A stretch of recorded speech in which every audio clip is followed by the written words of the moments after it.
si Gretchen Pundido at nandito po tayo ngayon sa St. Luke's Hospital para makapanayam ang naka-hospital arrest na si dating Pangulong Glorious Macapagal Arayco. Pero bago po natin makausap si GMA, ay makakausap po natin ang kanyang doktora, si Doktora Tora. Hello, Doktora.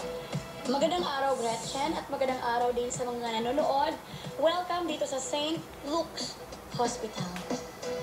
Doktora, itatanong ko lang ho, kumusta na ang lagay ng dating presidente pagkatapos niyang ma-hospital arrest?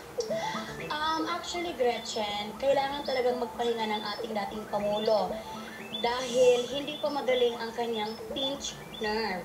Para talagang maging maayos at maging matibay ang kanyang alignment ng spine, pinalitan namin ng bago at mas matibay na body brace. At narito, Gretchen, ipapakita ko sa iyo ang matibay at bagong body brace ng ating Madam Ex-President. Narito, Gretchen, ito ang kanyang armor suit. Malalaman natin na bulletproof talaga ito. Waterproof yan, Gretchen.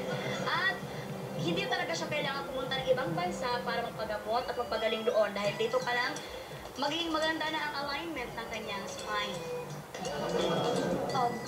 Ex-President, magandang araw po.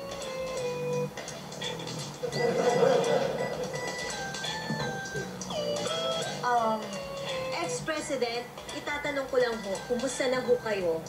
Okay na ba yung pakiramdam ninyo?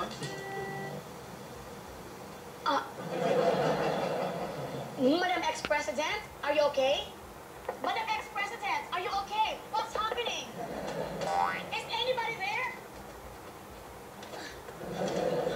Oh my God!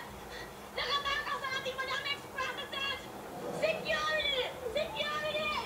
Security!